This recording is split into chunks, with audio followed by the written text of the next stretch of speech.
sincerity that I present this recording as a living testament and recollection of history in the making during our generation. Allow me to reintroduce myself. My name is Ho. Yo, welcome to the PSA podcast. My name is Nick Sorrenti, and we have a special one for you today. This is episode 10, so for all of you that have been tuning in, thank you so much. I'm here with Sonny Spera, a guy that I've known since I was a lot smaller. Always watched me play basketball. We'll try to play basketball.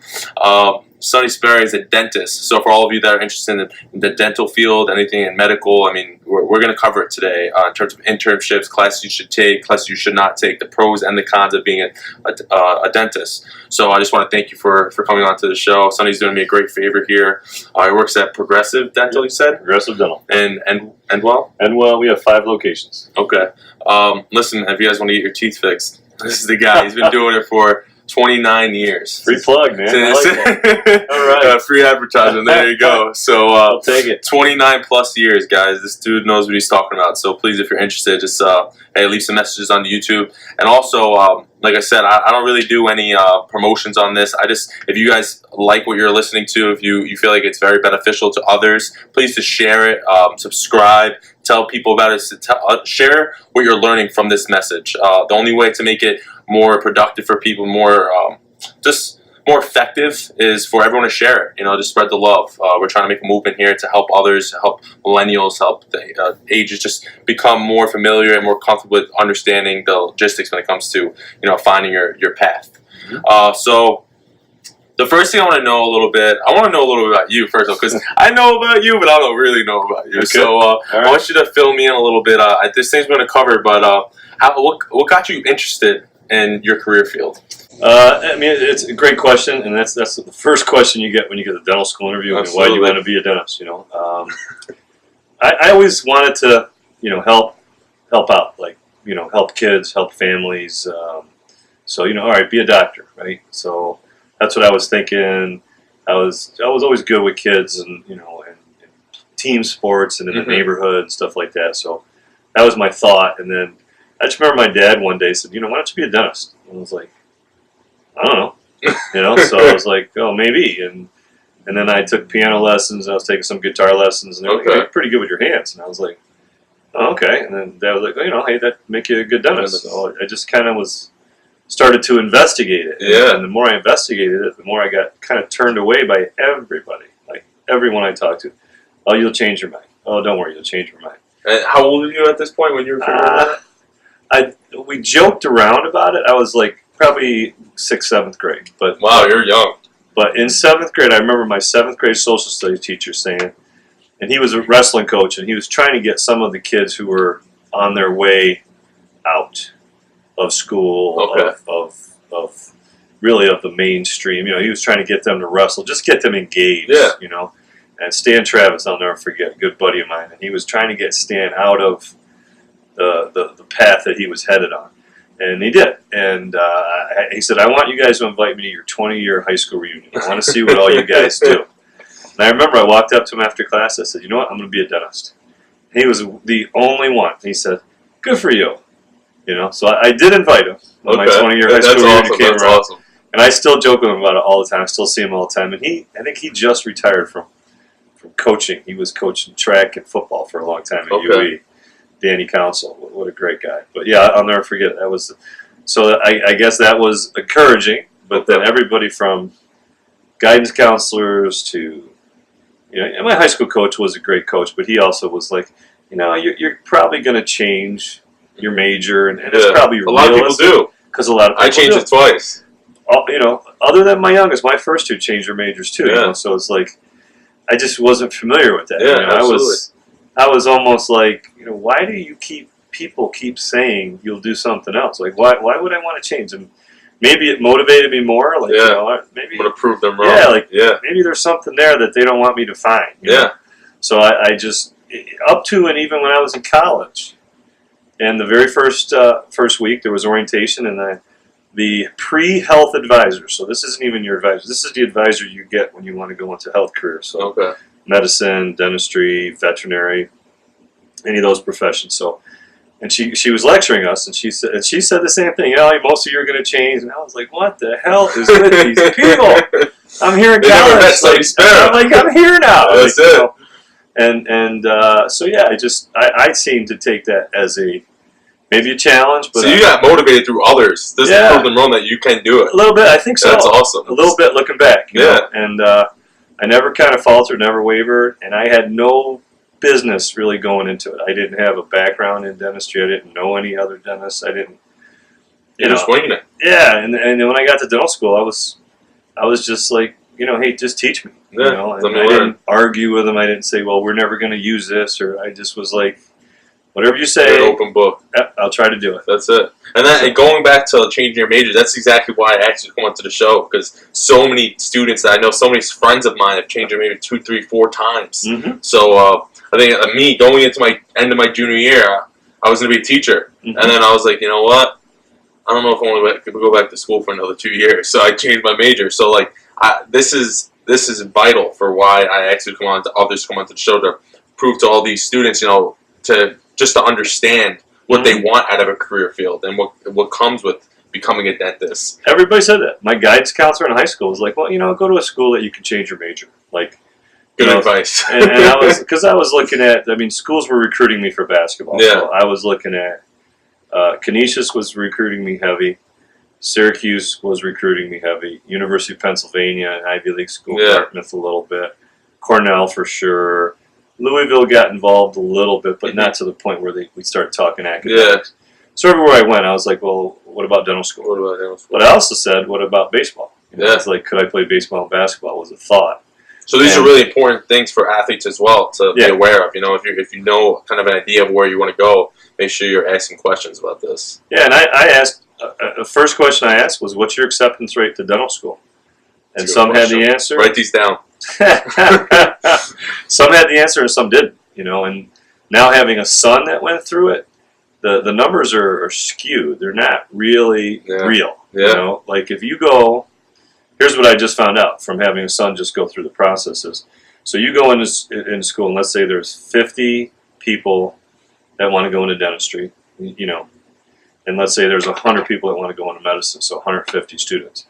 Of those 50 in dentistry, let's say 20 drop out and change their majors, so now you're down to 30. And then of those 30, maybe 10 have the grades that are going to get into dental school, and then do the SAT, the DATs, the dental aptitude boards. So they have passed the criteria that'll get them in. Well, the school will endorse them. Okay. Because the school has a pre-health advisory. Yeah. Most schools, not all, but most. So then they'll promote you. So their numbers and their statistics are based on those 10. Those 10. Not the other 20 who didn't necessarily have the grade. Yeah. So they've already completely So what's the revised question that you should be asking? You got to get to that question. Yeah. You got to say, how do you come up with that number? Yeah. And it's not huge. Like dentistry, we had 10 students apply. We had 6 students apply. And most of them will know, because if you're talking to someone and they're in the pre-health advisory, they'll have those numbers right off the top of their head. And they'll publish them all. I'm sure they're on their websites now. Not like the old days where it was just, on maybe a brochure or something. And, it's skewed. And that's just not right. That's not actual. So if you're going, I'm going, hey, it's 95%. Get into dental school. Yeah, So all I got to do is, do whatever they tell me. Finish whatever classes I got to take. I'm going. I'm 95%. I'm there. I didn't know, that there was maybe some more to it. Yeah. But it was, it worked for me. And these are all questions. My stepdad used to always tell me, because playing football, he's like, listen, Nick, he's like, these coaches, they're using you, so you have to use the school. Yeah. I was like, you have to ask them every question you need, because they're taking money from you. So it's a business deal. Schools, they own you. They own you. So you have to utilize them how they're just utilizing you. So, I was on full scholarship. Yeah. So, it covered all your everything, but that meant they completely own you. Now they own you. They expect 12 months a year. Yeah. Back then it was a little bit less. I took summer school, so I could take my chemistry and my organic chemistry for summer. But they get, so you have to get from them 100%. Yeah. Get what's yours. Especially what now. You deserve. Especially nowadays, they're expecting a lot. So other than dentistry, was there a plan B? Was it a good question. That was it?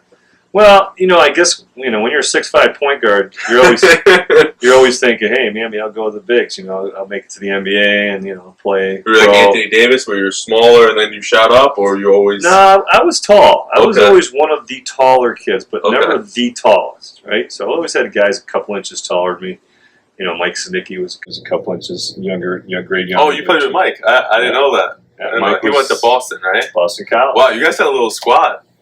That's right. Yeah, and the guy before me, Sean Cairns, was 6'9". So wow, he went to Syracuse. So we had a nice little run. So did you guys? I didn't know this. Did you guys play together? Did you guys play for Maine? UE. You played for, right? You guys won a championship. Went to the state finals. You lost. Yep. Let's not. They must have been pretty good. We had a double-digit lead in the fourth quarter. Oh man! And Sean fouled out. Oh, that was painful.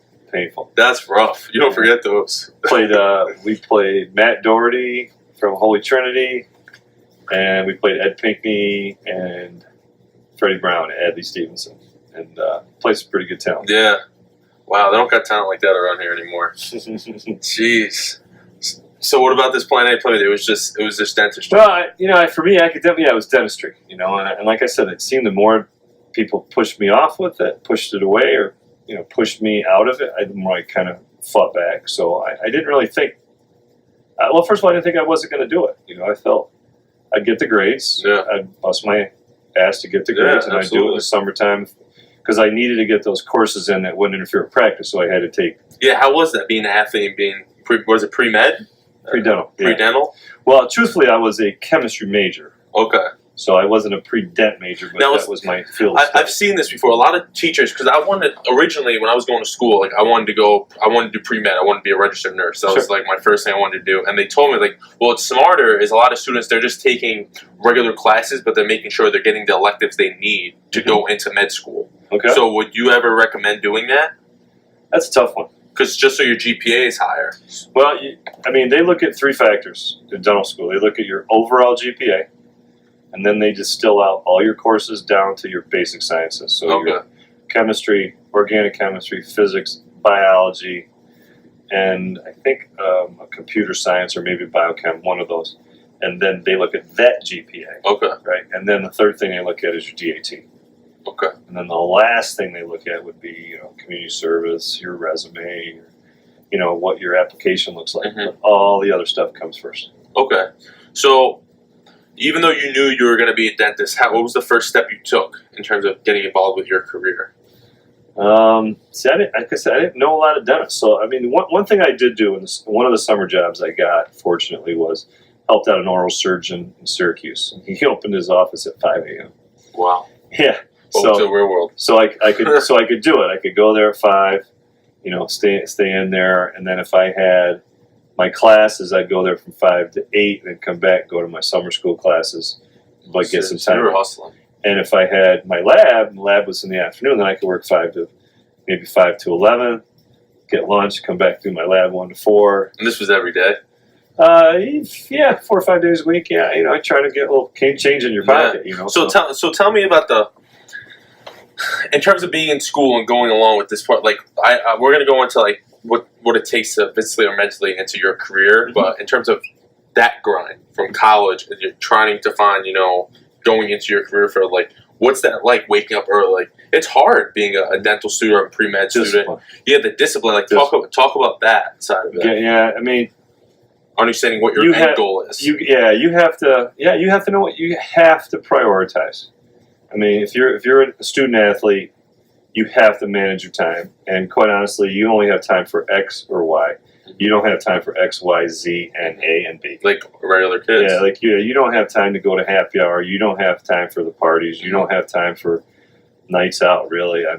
You may, but they're few and far between, and they're after you've taken care of X and Y. Yeah, first, exactly. So for me, it was my books and my athletics, because athletics were paying for the books. Mm-hmm. You can't negate that. So you weren't going to Syracuse? Yeah, correct. Yeah, so I was at Syracuse, and so school was 1, basketball was 2, and everything else is family. So there wasn't time, even socially. It was hard to even maintain a relationship, with a girlfriend, fraternity, whatever it was. It's hard to. You just don't have that much time to do or to put the energy into it. You're not just a typical athlete. No, it's different. No, not when they're telling you where to go, and then you're traveling a lot. And basketball season, you started first day of school in September. You had a fall conditioning class. Went right into the season. You went all the way through the spring break. Mm-hmm. So you got no Thanksgiving, you got no Christmas, you had no Easter usually. Yeah. And then you had April, and then that's when you're in the weight room. Now, in total, how many years did it take you to, get your degree? 4 years. 4 years, and then how about after and then you go to dental school? Yeah, dental school. And how many years is that? That's 4. That's another 4. So. Now I was ready to graduate after 3. Okay. Because I did take 2 full summers of classes. I took organic chemistry and the lab, and general chemistry and the lab. My freshman year that summer, and my sophomore year that summer. So going into my junior year, I could have matriculated right out. Mm-hmm. I had all my chemistry credit, so I had to add a second major, or I would have. Because you want to still play, right? Right. So for me to keep playing, and the assistant coach said, "Listen, you're going to matriculate out. You have to add another major, or you're going to be gone." Back then you couldn't be a grad student and play basketball. Yeah. Now you can. Now you can. So I said, "Oh, okay."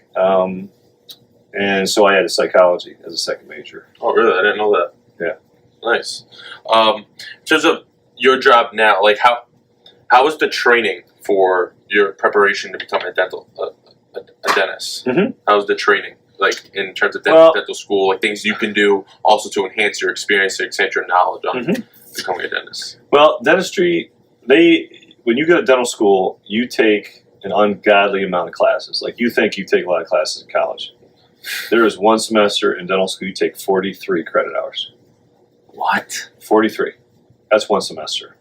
So... Oh my God! Yeah, the only way to describe it, it's like taking a drink from a fire hose. But you get prepared for that. Your freshman year, you're taking 20, 22 credits, and they're killing. And there's no basket weaving. Yeah. There might be a class that doesn't require as much concentration, but you're taking anatomy, physiology, histology. You're taking 4, 5, 6 credit hour courses that are brutal. And you're taking them with all the med students, so it's not. There's not a break at all. Wow. So you get all your sciences, and they start introducing you some hand skills and some things you're going to need to do. So your focus and concentration has to be there. But it's a forced discipline. For me, it was okay, here we go. You just had that mindset. I've done this. Now I don't have basketball. Mm-hmm. But for me, I did have basketball because I went in as a graduate assistant basketball coach. Mm-hmm. So I was, quote unquote, a full-time graduate assistant. So I had finished my classes and I had to run over to the gym. And that year, my first year, I coached the freshman team by myself. The next 3 years, I helped with the varsity. Yeah. So now you seem very driven in college. And it's hard to find an 18, 19-year-old that is driven to, this is what I want to be. This is how I'm going to do it. You just got to put me in front of the teacher, and I'm going to put the work. So what got you to that? What was your why? Well, you know what? That's a good question, because I went in at 18, 19 years old. Trust me, I went in, I wanted to meet all the ladies. Yeah, absolutely. I was 18, and I could drink. And Syracuse. I was like, D1 basketball player. I had my girlfriend at home, and could see her, and I was going to be a ladies' man. It just kind of hit me you can't do this. Yeah, you can't joke around here. I remember I had a scrimmage, and I was a little hungover. I had a scrimmage. And I actually played fairly well, but I just remember going, I can't be burning the candle both ends. So that's exactly it. Gonna have to make a choice. People push their luck sometimes. Yeah, and I didn't want to. I wanted to give it everything I had, because you're going to do this once. Well, you get one chance. Didn't want to have any regrets, and then if I erred, I was going to err it on the side of schoolwork, and I probably could have done more basketball wise off season, but. I was committed to getting into dental school. Absolutely. Well, people really have to realize too is when you're going to a career field such as yours, you have to understand that there's a dividend in the end all. It's going to pay dividend. I know Sonny. He has a beautiful basketball court in the back of his house where he lets all the guys come up. I've had a few bloody knees there, but. That wouldn't have been possible if you weren't driven. If you didn't, you're like, this is what I want to become. This house, those late hours. Mm-hmm. You don't always see the beautiful home or the beautiful basketball court in the backyard, but that if you do this, there's a higher percentage of you becoming the person that you want to become, be able to provide for your family. So you guys have to have a driving force. You have to understand why you are doing what you're doing. So without him understanding that at that age, you know, I can't mess around. I really have to give everything I have because I'm not going to be able to pass if I don't. And I saw other classmates struggle. Absolutely. You know? There's always going to be those, and there's always going to be those people that say, "Hey, Sonny, let's go get some drinks," you know. But you have to be disciplined. You have to be disciplined. Understand. Listen, I have to get my stuff done. Like, it's simple as that. So in your job, I would think it's more of a mental drain because, you know, you have to focus all day. So is it more mental, physical? Mental's a big thing, but physically, you're going to put yourself and your body in some funky positions sometimes. So that can be hard on your body. But the mental part is you have to be sharp. You can't mess up. and you have to be at your best. And I mean that in every way, shape, or form. So every patient that walks in needs your best. Like, they don't want to hear you had a bad day, or, you know, you got a flat tire, or, you know, something didn't go real well in the morning, because or something on the last patient wasn't perfect. You know, like, you have to be up, and you have to. I find that too when I'm coaching. It's the same thing. You got fake enthusiasm, like Pete Carroll, fake enthusiasm. Yeah, fake it to make it. Sometimes that's it. You know, so you have to be up there, and every time it's like sort of being on stage. Every patient you meet, a big smile, a greeting, a hello, a warmth. You know that. So building a relationship. It's not a one and done. Oh yeah, it makes them. You know, I'm scared. I'm nervous. I hate coming to the dentist, but I don't mind coming to see you. Yes, I don't mind. Exactly.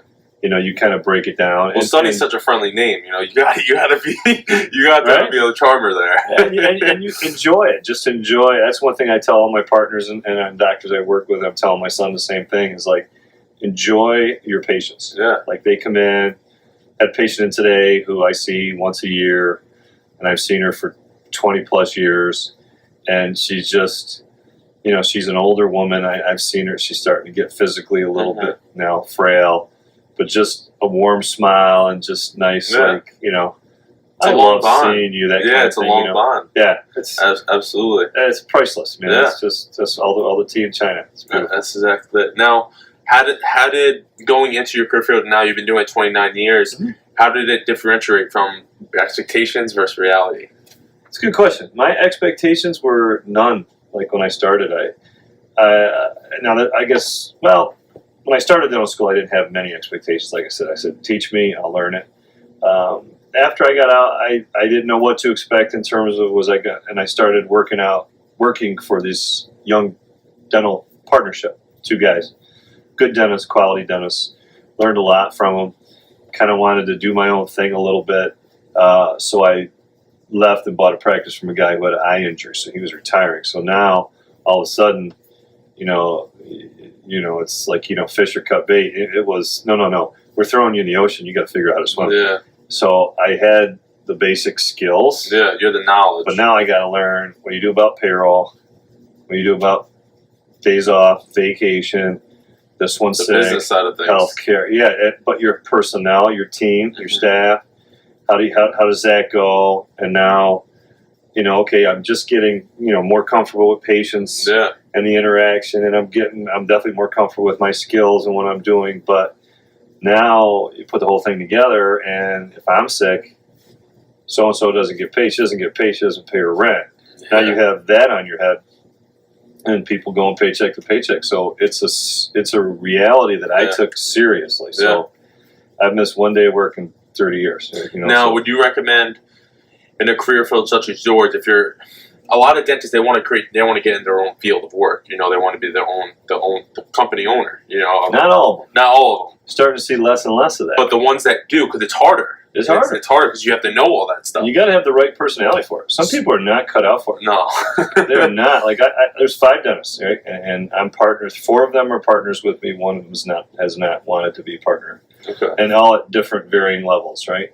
And we have 5 different offices, and each office has a slightly different ownership structure. Okay.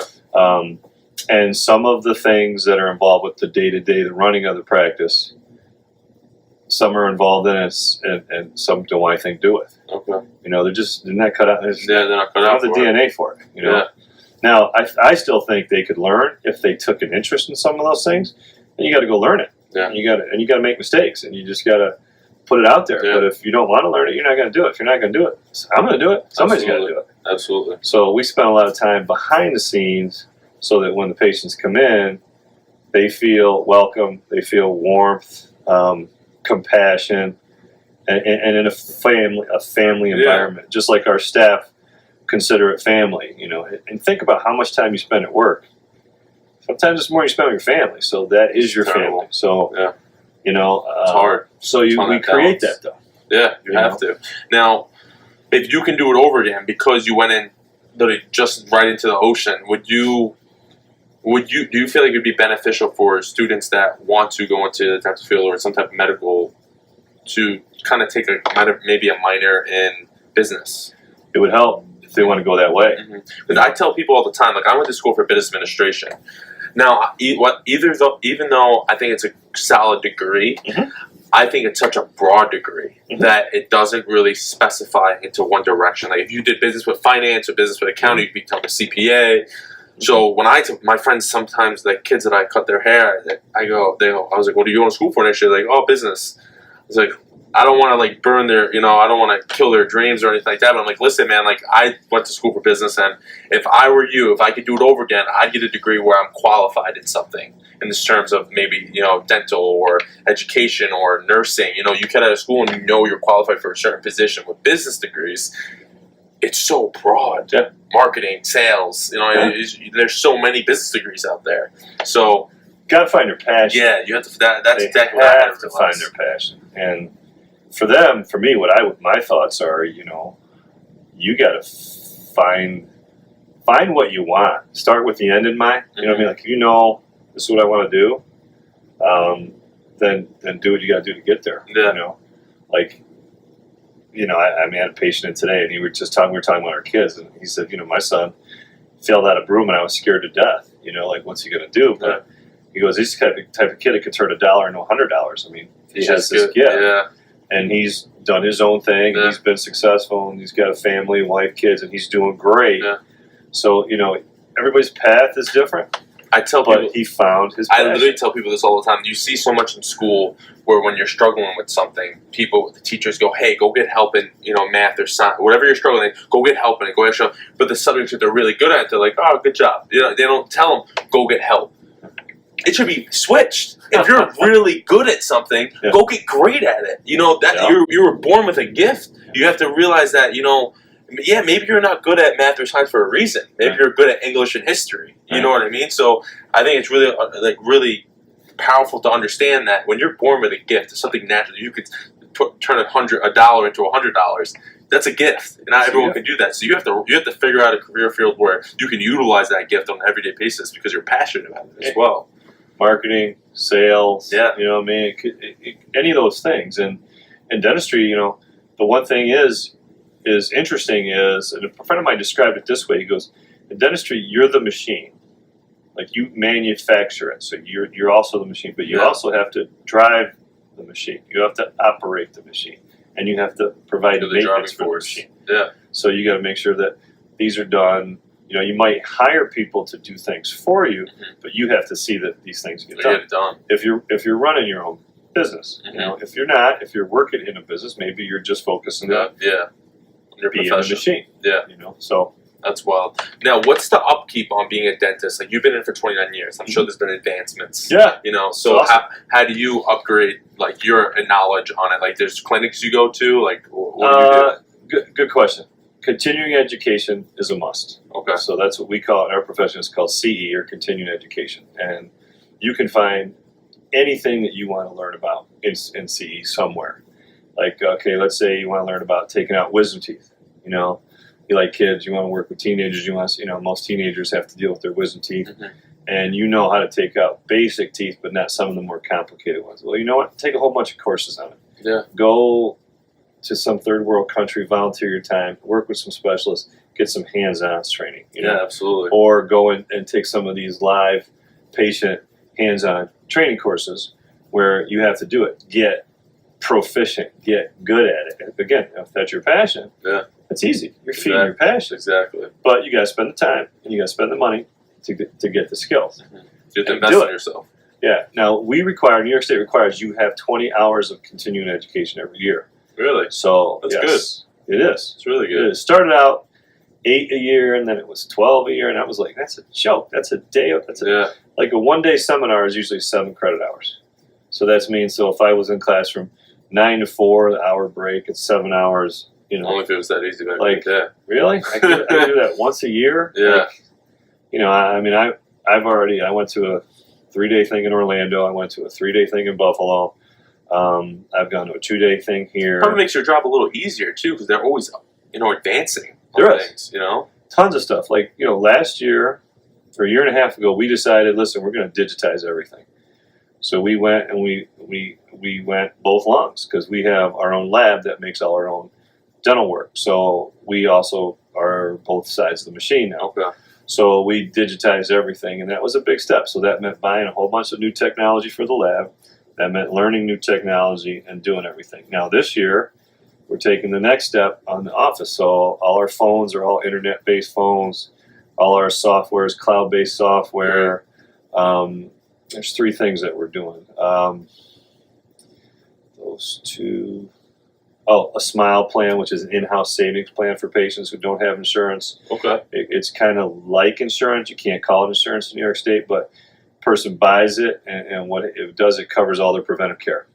And then it gives them a discount on any dental work. So developing that plan and putting it in, and I mean that's the fun part, Yeah, absolutely. That's where your mind is going. Hey, how can we make this better? How can we, not just for you, but for the client, for our patients? Yeah, for the patients. And how can we help more people? How can we, great. People complaining about access to care or this, and so you start providing solutions, and it's pretty fun. Dividends. Yeah, that's awesome.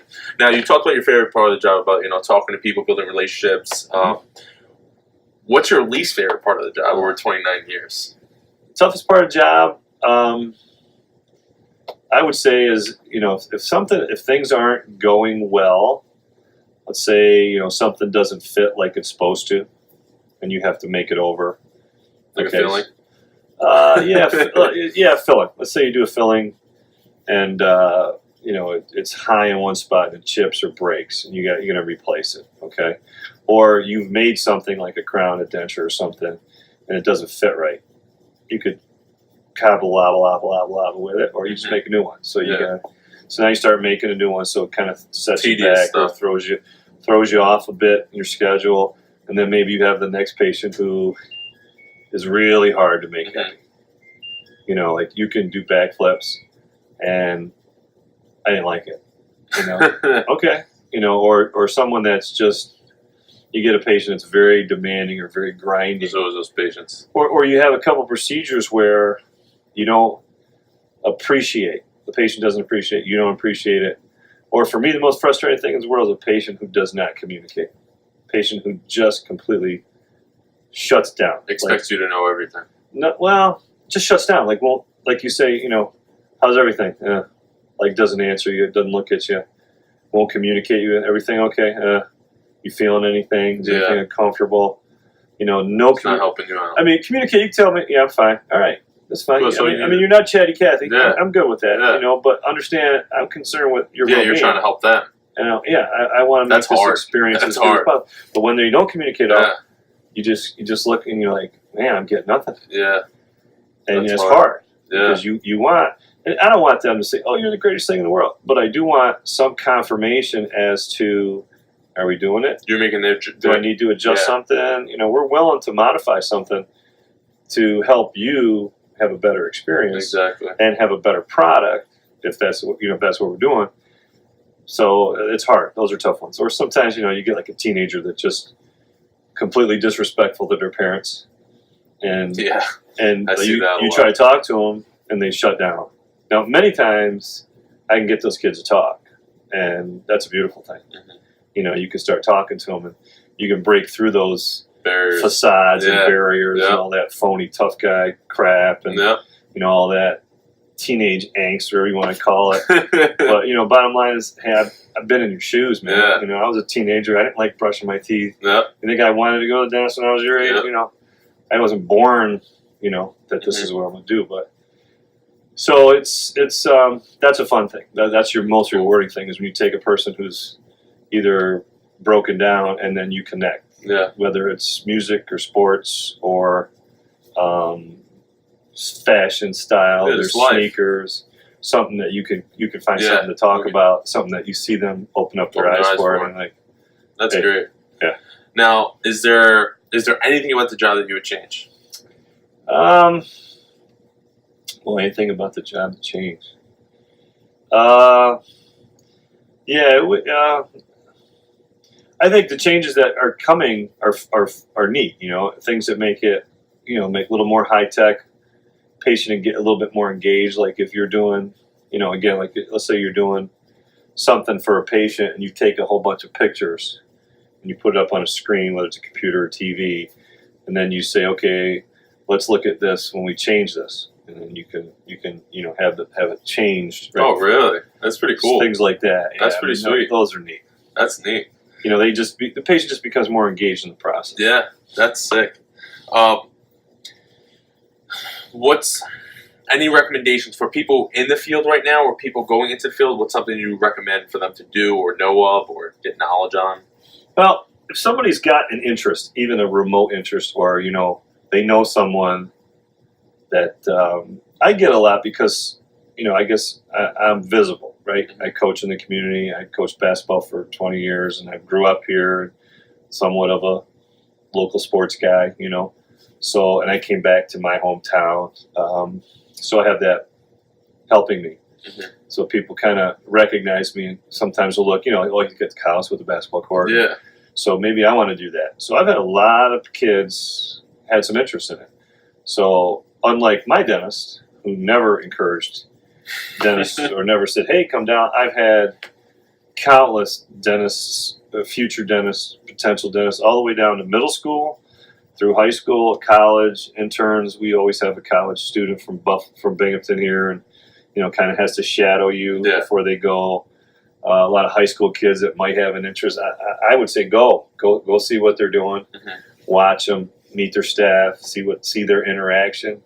A little bit of blood. Are you okay with a little bit of blood? Okay, then that'll be helpful. Yeah. But just the day-to-day grind. Now maybe it's not this. Maybe go look at an orthodontist, see what their practice does in the course of the day. It's probably quite a bit different. So kind of understand what you're getting into. Yeah, just see what it is, and see, really just say, can I see myself doing this? And that's one of the problems I feel like in today's generation is we think we know everything. Yeah. So you're saying go out there and just like for a cop, you get on a ride along just to see if you even enjoy doing that. So go out there and go into different fields of your interest just to see if that's exactly what you want to major in. Yeah, like for example, let's say you're doing fillings on front teeth, and that's a very easy photographer. You take a picture, you can see it, and a lot of dentists will publish that stuff, and you always see perfect work, right?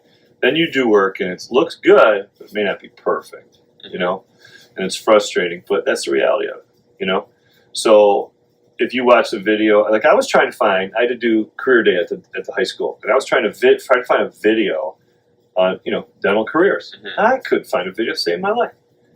And I called the American Dental Association. They said, well, here's a couple. And there was a couple where they talked to dental students. And it really wasn't promoting. I mean, I was like, if we're trying to get people to go into dentistry, you need a video that freaking shows them something that's like, hey, you got interest in this? Do you like dealing with people? Are you good if a person's afraid? Can you help them? Are you a counselor? Do you have that nurturing part of your personality? Do you have, hand skills? Do you have, these dexterity things? Yeah. You should consider this field. We don't have that. We don't do that. Yeah, you kidding me? They don't show the realness of the career fields today. That's exactly why we're doing this. Yeah, so you see this stuff, and you see some of the stuff you see is like I'm talking about the pictures. It's all fluff. Yeah. And go see what stuff actually happens. Yeah. I mean, go to a clinic, go to a hospital dental clinic, see what they do in there. Yeah. Now that's probably not very similar to a private practice, but you'll get a feel for it. Yeah. And you might say, okay, maybe that's not for me, but maybe this is. What typically happens though is I think you find somebody you can connect with on a personal level, and you just do it. Like I had 2 girls that played for me that both graduated together that wanted to go to dental school. Both are dentists now. That's great. It's awesome. Yeah, that's awesome. I had a kid who was a basketball manager. He's a 3rd-year dental student right now. So I've had a boatload of kids that I've personally been involved with, and then I had a bunch of kids that I have had as patients that are now going to. I mean, this is just in Buffalo. Yeah. I had a sheet there. It was like 12 kids. That's a lot of kids. That's a lot of kids. At Buffalo. Mm-hmm. There's a couple that are. One went to Dan Ostrander went to University of North Carolina. He's practicing dentist down there. So there's been a lot from our community, and I think part of it is me. Part of it is other dentists that are open and willing to show you, hey, you can do this. Absolutely, I'm not a genius. You don't have to be a genius. You just have to have a little discipline. Yeah, little grit. Little grit to you. That's awesome. How do you think your career choice has transitioned into you becoming a better person? Well, it's definitely it's made me be better. It's made me be better at what I do. It's made me be better with my patients, with my staff.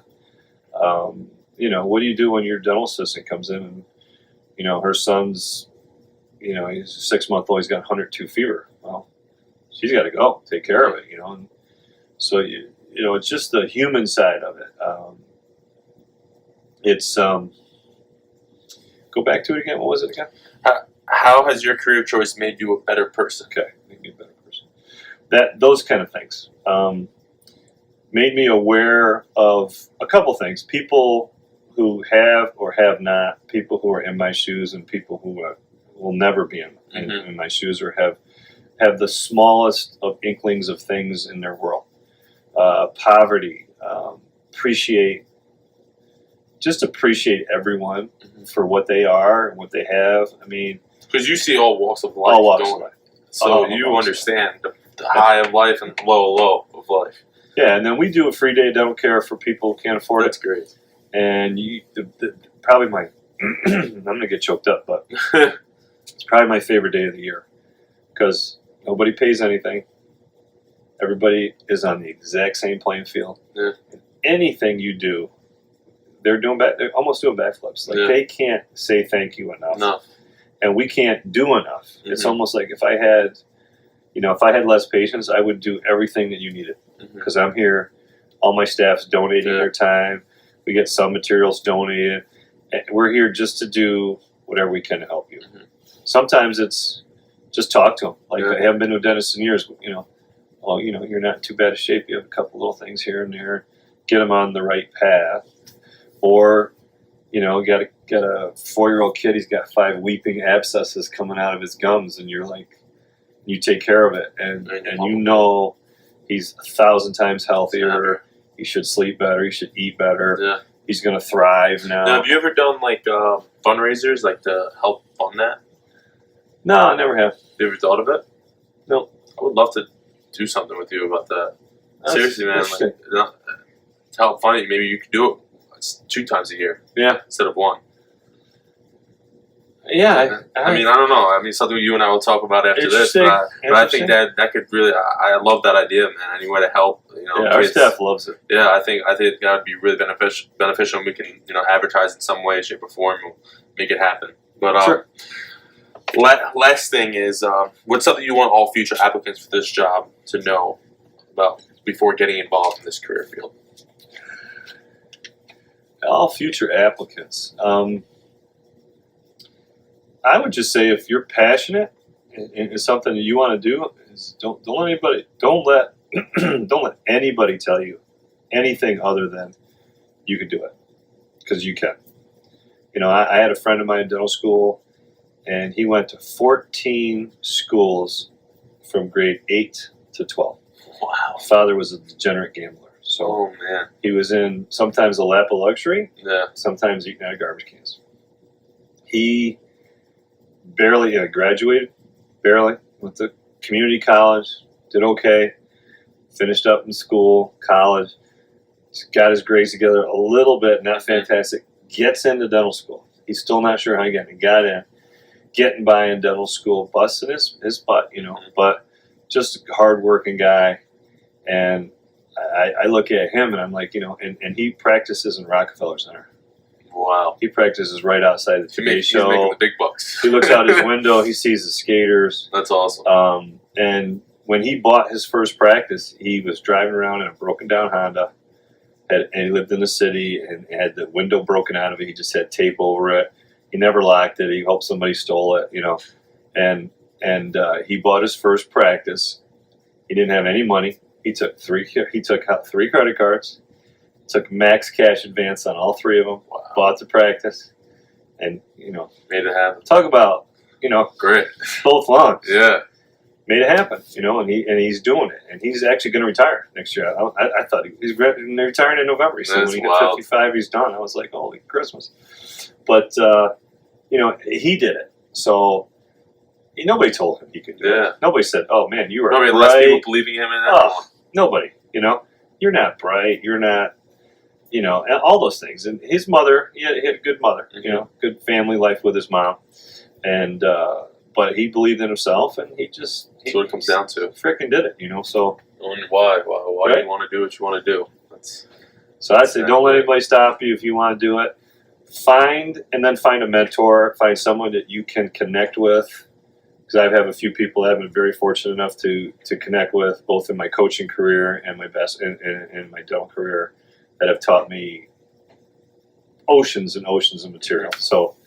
And I try to pass that on to the next generation. Absolutely. So I would say just go out there and do it. Listen, you heard it from the man himself. 29 years of experience. If you guys have any more questions, he will be tagged in everything that I post. You'll be able to see your feedback on YouTube. Want to reach out to him? You know where he works. Progressive Dental. Yep. ProgressiveDentalNY.com. That's our website. That's for the it. office. There you go, right there. And my email is just my name, Gmail, SonnySpera@gmail.com. Perfect. Even better, guys. This is a network that I'm trying to build for everyone, for anyone interested in any career field, but more specifically this one of dental. So if you guys really like this message, if it's related to you, if you feel that you can help other people benefit from this message, share it, subscribe. If you have any questions for myself, you can message me at psapodcast.ns@gmail.com. Guys, thank you so much for listening. I was really happy with this podcast, and hey, keep doing what you do. Thank you, guys.